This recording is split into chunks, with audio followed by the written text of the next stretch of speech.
नमस्कार, मैं रवीश कुमार। चीखने का जी चाहता है, मगर किसके सामने चीखें और किसके शहर में? इसलिए बेहतर है यह चीख अपने भीतर ही दफन कर दी जाए। आपको याद होगा कि 1000 बार बताया है कि कैसे इस देश को एक नेता ने अपनी सत्ता की भूख मिटाने के लिए फेक न्यूज़ की आग में झोंक दिया। अब वही जनता फेक न्यूज़ की आग से खेलने लग गई है। एक झूठी खबर फैलाई गई कि मैतेई महिला की कुकी पुरुषों ने हत्या कर दी है। यह खबर दिल्ली की थी और बहुत पुरानी थी, मगर उस फेक न्यूज़ ने मैतेई पुरुषों की भीड़ को आदमखोर बना दिया। 2 महिलाओं को निर्वस्त्र कर घुमाया गया और उसका वीडियो अब सामने आया है, जिसमें भीड़ उन महिलाओं के जिस्म से खेल रही है। हम इस वीडियो को नहीं दिखा सकते क्योंकि YouTube के नियम हमें दिखाने से रोकते हैं, लेकिन आप जानते हैं कि फेक न्यूज़ ने कैसे लोगों को, खासकर हिंदी प्रदेशों में, भीड़ को एंटी मुस्लिम भीड़ में बदला है। यह वही फेक न्यूज़ है जिसने मैतेई मर्दों की भीड़ को कुकी महिलाओं के खिलाफ आदमखोर और हैवान बना दिया। हिंसा का यह वीडियो फेक नहीं है। पुलिस ने इसकी पुष्टि कर दी है और कहा है कि गिरफ्तारी की कोशिश हो रही है, लेकिन 2 महीने हो चुके हैं, कोई गिरफ्तार नहीं हुआ है। कुकी महिला को निर्वस्त्र कर घुमाने का यह वीडियो 4 मई का बताया जा रहा है। अभी सामने आया है क्योंकि आप जानते हैं कि मणिपुर में इंटरनेट 3 मई के बाद से ही बंद कर दिया गया है। अगर शर्म होती तो कहने की जरूरत नहीं पड़ती कि आपको इस घटना पर शर्म आनी चाहिए। एक नेता को देवता बनाने की सनक ने समाज को भीतर से मुर्दा बना दिया है, वरना समाज के भीतर से ही इस हिंसा के खिलाफ इतनी आवाजें उठती कि किसी को चीखने की जरूरत नहीं महसूस होती। कितनी बार दिल्ली में रहने वाली कुकी महिलाओं ने जंतर मंतर पर आकर सरकार का दरवाजा खटखटाया, दिल्ली को पुकारा, मगर सब खामोश रहे। कुकी महिलाओं ने हर तरह से कोशिश की कि राज्य की हिंसा काबू में आए और शांति हो, प्रधानमंत्री हस्तक्षेप करे, लेकिन किसी ने उनकी आवाज नहीं सुनी। गोदी मीडिया का साम्राज्य अपने बादशाह की सेवा में लगा रहा। इन लड़कियों की आवाज ही देश सुन लेता तो हिंसा का रास्ता खुद से निकाल लेता। चंद पत्रकार और विपक्ष चिल्ला रहा था कि प्रधानमंत्री मणिपुर जाएं, शांति की अपील करें, विपक्ष से बात करें, कोई रास्ता निकालें, वहां के लोगों से बात करें। मगर ऐसे सवालों को इस तरह की रैलियों के कवरेज से ढक दिया गया और देश को बताया गया कि विदेशों में प्रधानमंत्री की लोकप्रियता कितनी बढ़ गई है, जबकि यहाँ जो देख रहे हैं ज़्यादातर भारतीय लोग ही जो विदेशों में रहते हैं इन सभाओं में जुटाए गए हैं। इन्हें जुटाने में कितना पैसा खर्च हुआ, किसका पैसा खर्च हुआ, इसका जवाब कोई नहीं जानता है। और इसका भी जवाब नहीं जानता कि प्रधानमंत्री मोदी पेरिस गए, अमेरिका गए, इजिप्ट गए, लेकिन मणिपुर क्यों नहीं गए। गोदी मीडिया के किसी एंकर ने यह सवाल पूछा हो तो आप जरा मेहनत कर बताइए, हम भी जानना चाहते हैं।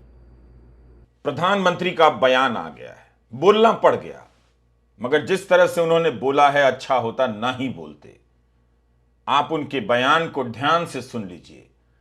मणिपुर कम दिखाई देगा, राजस्थान, छत्तीसगढ़ कांग्रेस की सरकारें ज्यादा सुनाई देंगी और राजनीति का टोन ज्यादा सुनाई देगा। मेरा हृदय पीड़ा से भरा हुआ है, क्रोध से भरा हुआ है। मणिपुर की जो घटना सामने आई है, किसी भी सभ्य समाज के लिए यह शर्मसार करने वाली घटना है। पाप करने वाले, गुनाह करने वाले कितने हैं, कौन है, वो अपनी जगह पे है, लेकिन बेइज्जती पूरे देश की हो रही है। 140 करोड़ देशवासियों को शर्मसार होना पड़ रहा है। मैं सभी मुख्यमंत्रियों से आग्रह करता हूं कि वे अपने राज्य में कानून व्यवस्थाओं को और मजबूत करें, खास करके हमारी माताओं बहनों की रक्षा के लिए कठोर से कठोर कदम उठाएं। घटना चाहे राजस्थान की हो, घटना चाहे छत्तीसगढ़ की हो, घटना चाहे मणिपुर की हो। तो इस बयान में बैलेंसवाद भी आ गया, उनकी राजनीति आ गई। मणिपुर की घटना के साथ साथ राजस्थान और छत्तीसगढ़ भी आ गया, क्योंकि वहां कांग्रेस की सरकार है। तब फिर मध्य प्रदेश भी आ जाता और उत्तराखंड की अंकिता भंडारी का भी जिक्र कर देते। तो इन सब उदाहरणों के साथ प्रधानमंत्री यह भी कहते हैं कि इस घटना को वाद विवाद से ऊपर उठकर देखा जाना चाहिए, मगर खुद नहीं देख पाते हैं। कम से कम प्रधानमंत्री बृजभूषण सिंह का ही नाम ले लेते, जो उनकी ही पार्टी के सांसद हैं, जिनके खिलाफ महिला पहलवानों ने हफ्तों धरना दिया और एक शब्द तक नहीं बोल सके। मणिपुर की घटना पर जब उनसे सवाल किया गया तो भारत के सभी राज्य याद आने लगे, इसलिए कि बृजभूषण सिंह पर अलग से ना बोलना पड़ जाए और मणिपुर पर अलग से उनकी जवाबदेही तय ना हो जाए। उन्हें याद रखना चाहिए कि बृजभूषण सिंह के मामले में भी उनके बोलने का इंतजार आज तक किया जा रहा है। आम आदमी पार्टी ने बीजेपी का नाम बृजभूषण जनता पार्टी रख दिया है। मुख्यमंत्री केजरीवाल से लेकर मुख्यमंत्री भगवंत मान तक ने सबने बयान दिए हैं कि 77 दिनों से प्रधानमंत्री चुप क्यों थे। मणिपुर में जो हुआ है वो राजस्थान और छत्तीसगढ़ में नहीं हुआ है। वहां जो घटना हुई है वो 2 महीने से ज्यादा समय से चली आ रही हिंसा का परिणाम है, जिसे रोकना प्रधानमंत्री की भी जिम्मेदारी थी। यह उस मणिपुर की बात है जहां लोगों की भीड़ थाने लूट ले रही है, थानों से हथियार लूट ले रही है, गांव के गांव जला दे रही है। ऐसी घटनाएं राजस्थान और छत्तीसगढ़ में नहीं हो रही थी। बात मणिपुर की घटना की हो रही थी, मगर प्रधानमंत्री केवल इस घटना पर नहीं बोल सके। बहुत अफसोस की बात है। प्रधानमंत्री ने राजस्थान और छत्तीसगढ़ का जिक्र कर अपने बयान के मेयार को छोटा कर दिया है, रूटीन कर दिया है। मणिपुर के वीडियो हमने आपने पूरे विश्व ने देखे। देश का सर शर्म से तो झुक ही गया। एक एक व्यक्ति की रूह कांप गई। एक आदमी जो अपने आप को विश्व गुरु कहते हुए पूरे विश्व में इठलाता हुआ घूमता है, उसका मुंह 78 दिन तक नहीं खुला, चुप रहा। आज बोले तो 36 सेकंड के लिए बोले मणिपुर पे, और वो भी कब? जब सुप्रीम कोर्ट का नोटिस आ गया, सुप्रीम कोर्ट ने सो मोटो कॉग्निजेंस लिया। इनकी एक मंत्री हैं, अपने आप को नेता मानती हैं, स्मृति ईरानी। कल जब सोशल मीडिया से बहुत उनको ताने मिलने शुरू हुए, तब जाकर रात को उन्होंने एक ट्वीट किया मणिपुर पे, और आज सुबह गलती सुधारने के लिए राजस्थान पे भी ट्वीट कर दिया कि राजस्थान में जो बलात्कार हुआ उसका राष्ट्रीय महिला आयोग ने कॉग्निजेंस लिया। अरे आप क्या कॉग्निजेंस लेंगी? वहां के मुख्यमंत्री, वहां की सरकार गिरफ्तार कर चुकी है आपके अखिल भारतीय विद्यार्थी परिषद के तीनों कार्यकर्ताओं को। वो धर्मपाल हो, वो समंदर हो, वो भट्टम सिंह हो, तीनों को गिरफ्तार कर चुकी हैं जिन्होंने ये बलात्कार किया था। तो आप बैठे रहिए। प्रधानमंत्री जी जबान चलाने से देश नहीं चला करते हैं। देश चलाने के लिए, देश का नेता बनने के लिए दिल होना चाहिए, और दिल में देश के लिए एक जगह होनी चाहिए। वो दिल देश के लिए धड़कना चाहिए। माफ कीजिएगा, आपका दिल इस देश के लिए नहीं धड़कता। बिल्किस बानो पे जो चुप रहे, वो मणिपुर पे क्या बोलेंगे? नहीं चाहिए इस देश को विश्व गुरु। इस देश को प्रधानमंत्री चाहिए, एक ऐसा नेता चाहिए जिसका दिल हो, और वो दिल भारत के लिए, इंडिया के लिए धड़कता हो। आप तो भारत और इंडिया में भी विभाजन करा रहे हैं। ये विभाजन की राजनीति जो आपकी है, आज उसी का खामियाजा पूरा देश भुगत रहा है, मणिपुर भुगत रहा है। खैर, प्रधानमंत्री को बोलना था, मगर इसमें भी केवल उसी घटना पर कहा। मणिपुर, ओवरऑल मणिपुर पर उन्होंने अपनी चुप्पी नहीं तोड़ी है। राजनीति शुरू हो गई है। स्मृति ईरानी ने प्रधानमंत्री के बयान के जिस हिस्से को ट्वीट किया है, उससे पता चलता है कि वीडियो सामने आने के बाद ये राजनीति की तैयारी कर रहे थे कि किस तरह से बयान में सभी को लपेटना है, ताकि मणिपुर की घटना कमतर नजर आए, या फिर उसके साथ साथ दूसरे राज्यों की घटनाएं भी उतनी ही गंभीर नजर आए। स्मृति ईरानी ने प्रधानमंत्री के बयान के जिस हिस्से को ट्वीट किया है उसी से साफ हो जाता है। PM@नरेंद्र मोदी जी ने सभी राज्यों के मुख्यमंत्रियों से अपील की, महिला सुरक्षा, सम्मान एवं संरक्षण हेतु समर्पित भाव से काम करें। घटना चाहे राजस्थान, छत्तीसगढ़ अथवा मणिपुर की हो, महिलाओं के खिलाफ अपराध करने वालों को बख्शा नहीं जाएगा। इसे कहते हैं घोर राजनीति। मणिपुर के वीडियो से देश हिल गया है, मगर बैलेंस ठेला जा रहा है कि घटना चाहे राजस्थान या छत्तीसगढ़ की हो, अपराधियों को बख्शा नहीं जाएगा। ऐसा ही ट्वीट स्मृति ईरानी महिला पहलवानों को लेकर कर देती। कांग्रेस की सरकार याद आ गई, मगर अपने सांसद पर लगे आरोपों पर बोला जाना चाहिए, यह याद नहीं आया। सुप्रीम कोर्ट के चीफ जस्टिस की एक बात याद रखिएगा, उन्होंने सरकार से कहा, सरकार के प्रतिनिधि से, कि कौन जानता है कि यह अलग थलग था या कोई पैटर्न है। चीफ जस्टिस DY चंद्रचूड़ ने अटॉर्नी जनरल R वेंकटरमणी और सॉलिसिटर जनरल तुषार मेहता से कहा कि एक्शन लीजिए वरना हम हस्तक्षेप करेंगे। चीफ जस्टिस ने कहा कि हम उन वीडियो से बहुत परेशान हैं जो मणिपुर में 2 महिलाओं की परेड के बारे में सामने आए हैं। हम अपनी गहरी चिंता व्यक्त कर रहे हैं। अब समय आ गया है कि सरकार वास्तव में कदम उठाती है और कार्रवाई करती है। यह बिल्कुल अस्वीकार्य है। सांप्रदायिक संघर्ष के क्षेत्र में लैंगिक हिंसा भड़काने के लिए महिलाओं को साधन के रूप में इस्तेमाल करना बेहद परेशान करने वाला है। यह मानवाधिकारों का सबसे बड़ा उल्लंघन है। चीफ जस्टिस ने कहा कि हम सरकार को कार्रवाई करने के लिए थोड़ा समय देंगे, अन्यथा हम हस्तक्षेप करेंगे। 2 महीने पुरानी घटना है ये। जब हाहाकार मचा तब जाकर पहली गिरफ्तारी हुई है। इस भीड़ में कितने लोग शामिल थे सही कोई नहीं जानता, मगर संख्या 900 से 1000 भी बताई जाती है। देखते चलिए कि गिरफ्तारी एक पर रुकती है या फिर 100, 200 या पूरी भीड़ गिरफ्तार की जाती है। राज्य के मुख्यमंत्री बीरेन्द्र सिंह का भी ट्वीट आया है, उनका भी दिल हिल गया है, जबकि यह घटना पहले ही मीडिया में रिपोर्ट की जा चुकी थी। सोनिया गांधी ने प्रधानमंत्री से मुलाकात की और मणिपुर पर विस्तृत चर्चा कराने की मांग की है। इंडियन एक्सप्रेस की सुकृता बरुआ ने अपनी रिपोर्ट में लिखा है कि कुकी जोमी समुदाय की इन 2 महिलाओं का जो वीडियो सामने आया है, इनमें से एक ने बताया है कि पुलिस ने उन्हें भीड़ के हवाले कर दिया। पुलिस तो भीड़ के साथ थी जब भीड़ उनके गांव पर हमला कर रही थी। पुलिस उन्हें घर से उठाकर ले गई और थोड़ी दूर बाद सड़क पर छोड़ दिया। हमें पुलिस ने भीड़ के हवाले किया है। यह हुआ है इन महिलाओं के साथ। और महिला विकास मंत्री स्मृति ईरानी और प्रधानमंत्री नरेंद्र मोदी इस घटना की निंदा में साफ साफ बातों का उल्लेख नहीं करते हैं, बल्कि राजस्थान और छत्तीसगढ़ की घटना को भी मिलाते हैं। इस हिंसा के कारणों को समझिए, ये नस्ली हिंसा है। एक समुदाय दूसरे समुदाय की महिलाओं को, बच्चों को, मर्दों को मार रहा है, हमला कर रहा है।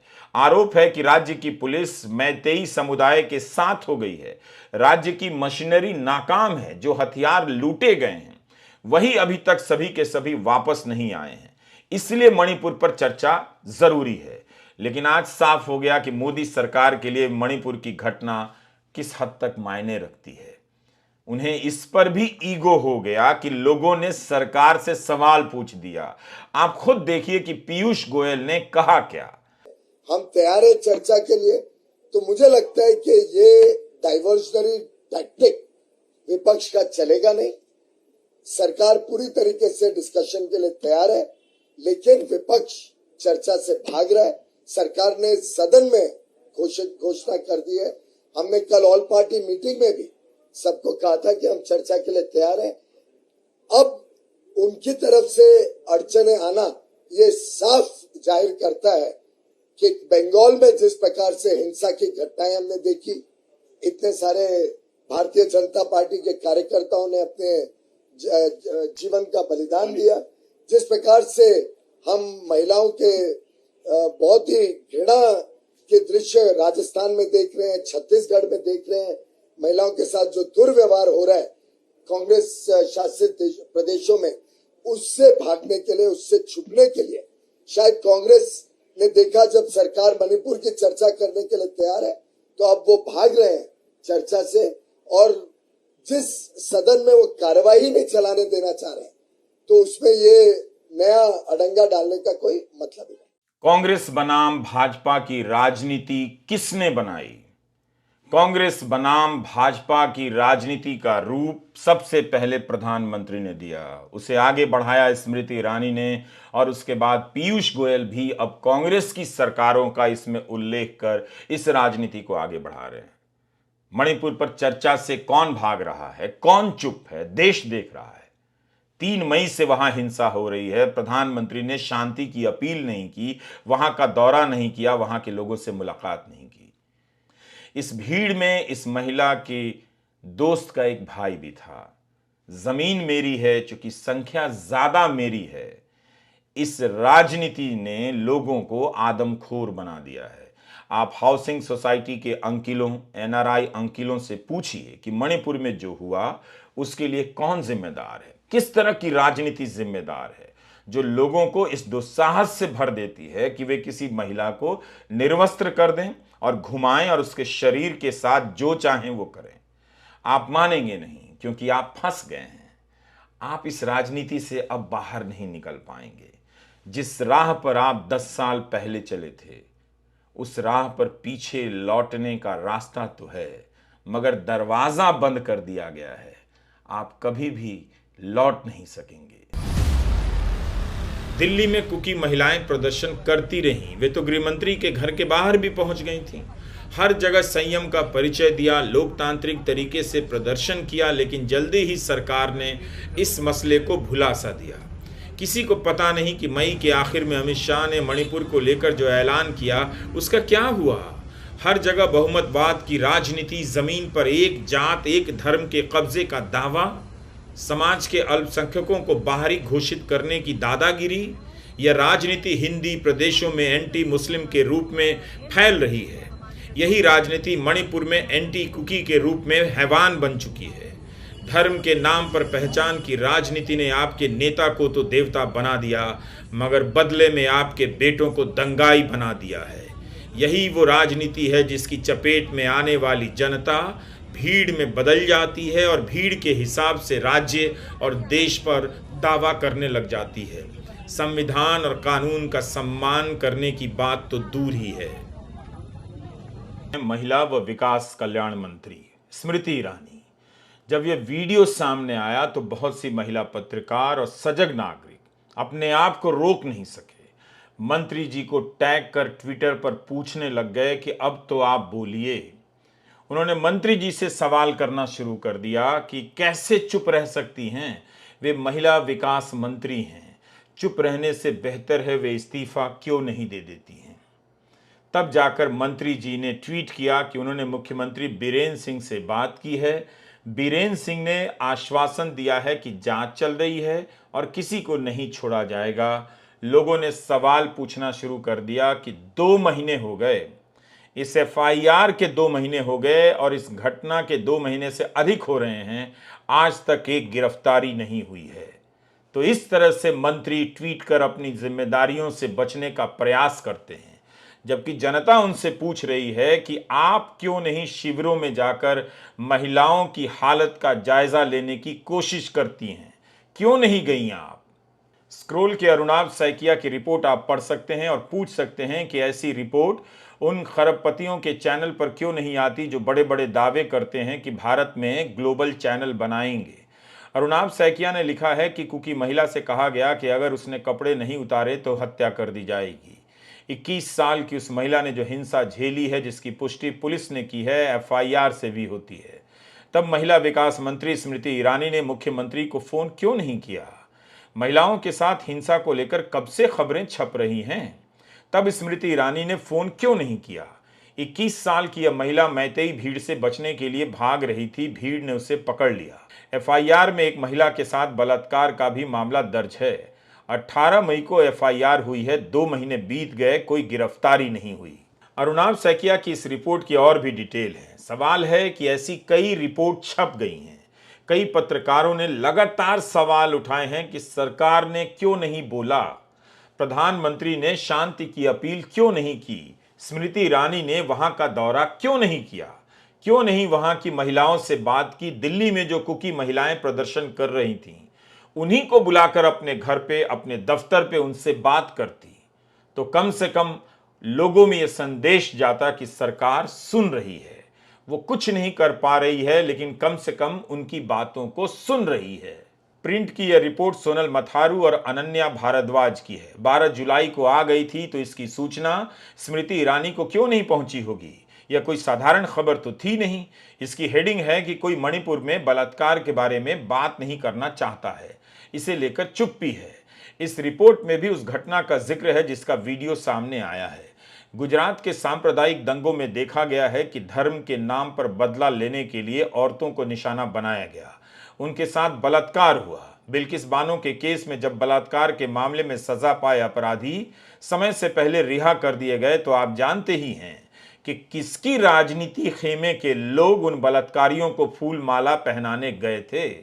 मणिपुर में बलात्कार की शिकार महिलाएं पुलिस में जाकर शिकायत भी नहीं करा पा रही हैं। समाज उन्हें हौसला नहीं देता है कि अपने साथ हुई यौन हिंसा के खिलाफ वो बोलें, आवाज उठाएं और हिंसा करने वालों की पहचान करें। यह बताता है कि उन्हें राज्य की पुलिस पर कितना कम भरोसा रह गया है। वो जानती हैं कि मैतेई पुरुषों की निशानदेही करेंगी तो उनका खतरा और बढ़ जाएगा। हर दूसरा आदमी जो इस घटना से वाकिफ है सिर्फ एक सवाल पूछ रहा है, प्रधानमंत्री कब बोलेंगे? और जब उसका जवाब नहीं आता तो दूसरा सवाल पूछता है कि जनता कब बोलेगी? मरा हुआ समाज जब देख नहीं पा रहा है तब बोल कैसे सकता है? जिस बीजेपी को अपने प्रधानमंत्री से पूछना चाहिए था कि आप मणिपुर क्यों नहीं जा रहे, वह बीजेपी राहुल गांधी का मजाक उड़ाने लग गई कि मणिपुर माहौल खराब करने गए हैं। लेकिन क्या प्रधानमंत्री को नहीं जाना चाहिए था? चुनावी रैलियों में तो जा ही रहे हैं। मणिपुर को लेकर क्या ईगो है? राहुल ने शालीनता से ट्वीट किया है कि प्रधानमंत्री की चुप्पी और कोई एक्शन ना लेने की वजह से मणिपुर में अराजकता फैल गई है। मणिपुर में आइडिया ऑफ इंडिया पर हमला हो रहा है, लेकिन इंडिया चुप नहीं रहेगा। फेक न्यूज ने न जाने कितनों की जान ले ली और कितनों को हत्यारा बना दिया। कितनी भयावह बात है कि महिलाएं अपने शरीर पर इतना जख्म झेलने के बाद चुप रह जा रही हैं, क्योंकि समाज में बदनामी होगी। जिस समाज को इन महिलाओं को निर्वस्त्र करने में शर्म नहीं आती है, उस समाज से ये महिलाएं अपनी लाज बचा रही हैं। लानत है ऐसे समाज पर। बड़ी बात तो यही है कि लोगों के बोलने से स्मृति ईरानी को इस घटना को लेकर बोलना पड़ा है। अभी वो मणिपुर गई नहीं है, किसी को पता नहीं कि जाएंगी भी या नहीं, वरना मणिपुर पर कुल जमा उनके यही ट्वीट हैं। एक ट्वीट है जनवरी 2023 का। स्मृति ईरानी मुख्यमंत्री बीरेन्द्र सिंह को जन्मदिन की शुभकामनाएं दे रही हैं। लिख रही हैं कि उन्होंने मणिपुर में विकास की रफ्तार तेज कर दी है। 30 अप्रैल को ट्वीट करती हैं कि मणिपुर की टेक्सटाइल का मन की बात में जिक्र हुआ है। और तीसरा ट्वीट है वीडियो के वायरल होने के बाद का, कि जो वीडियो सामने आया है वो विभत्स है। मुख्यमंत्री से बात हुई है, उन्होंने कहा है कि जांच जारी है, किसी को छोड़ा नहीं जाएगा। हिंदू अखबार की विजेता सिंह की रिपोर्ट है कि एफआईआर में कहा गया है कि एक महिला के साथ बलात्कार हुआ। भीड़ ने पिता और भाई की हत्या कर दी। 1000 लोगों की भीड़ ने पुलिस की टीम को रोका। उसके पास आधुनिक हथियार थे। भीड़ ने पुलिस की कैद से 5 लोगों को छुड़ा भी लिया। तो इस पुलिस के दम पर बीरेन्द्र सिंह स्मृति ईरानी को आश्वासन दे रहे हैं कि दोषी पकड़ा जाएगा, और मंत्री इसे ट्वीट कर रही हैं। मंत्री ने यह नहीं बताया कि यह घटना 4 मई की है। 18 मई को एफआईआर हो गई थी और अभी तक कोई एक्शन नहीं हुआ है। मंत्री ने यह भी नहीं बताया कि मीडिया में ऐसी रिपोर्ट आने के बाद उन्होंने तुरंत क्यों नहीं एक्शन लिया। अगर उनके अधिकारी इतनी गंभीर खबरों को मंत्री के सामने रिपोर्ट नहीं करते हैं तो वे दफ्तर में करते क्या हैं? लेकिन मंत्री जी राहुल गांधी से भिड़ने को लगता है अपना मुख्य काम समझ बैठी हैं। 15 जुलाई को राहुल ने ट्वीट किया कि मणिपुर जल रहा है, ईयू की संसद भारत के आंतरिक मामलों पर चर्चा कर रही है। प्रधानमंत्री ने एक शब्द नहीं कहा। इस बीच रफाल की खरीद के कारण उन्हें बास्तिल दिवस की परेड में जाने का टिकट जो मिल गया है। अब इस पर स्मृति ईरानी जवाब देती हैं कि एक ऐसा व्यक्ति जो आंतरिक मामलों में अंतर्राष्ट्रीय हस्तक्षेप चाहता है, एक हताश वंशवादी जो मेक इन इंडिया का माहौल उड़ाता है जब हमारे प्रधानमंत्री को राष्ट्रीय सम्मान मिलता है, जिसे जनता ने नकार दिया है, उसे परेशानी है कि अब रक्षा सौदे उसके दरवाजे पर तय नहीं होते हैं। क्या खूब जवाब है। स्मृति ईरानी को राहुल गांधी के ट्वीट का जवाब देने के लिए अलग से एक मंत्रालय बनाकर दे देना चाहिए। लेकिन आप तो नागरिक हैं, आपकी बात कर रहा हूं। आपको क्या हो गया है? आप क्यों ये तमाशा देख रहे हैं? क्या आपको समझ नहीं आ रहा है कि मणिपुर में औरतों के साथ क्या हुआ? वहां हिंसा की आग किस राजनीति से लगाई गई है? और क्या आप पूछना ही नहीं चाहते कि क्या हो जाएगा अगर प्रधानमंत्री मोदी शांति की अपील कर देंगे? दरअसल अब सबको पता चल गया है कि सांप्रदायिक और झूठ की राजनीति ने आपको किसी लायक नहीं छोड़ा है। इस घटना का वीडियो जिसने भी देखा है उसे गहरा मानसिक आघात पहुंचा है। अब तो लोग इस हिंसा के लिए किसी नेता को जिम्मेदार भी नहीं बताएंगे। यह सवाल केवल विपक्ष के नेताओं के लिए रिजर्व रह गया है। मणिपुर में जो हुआ है, जो हो रहा है, उसके खिलाफ बोलिए। आपसे इतनी सी उम्मीद की जाती है कि केवल बोलने का ही फर्ज निभाएं, वरना हाउसिंग सोसाइटी का वो अंकिल और एनआरआई अंकिल आपको निगल तो चुका ही है। नमस्कार, मैं रवीश कुमार।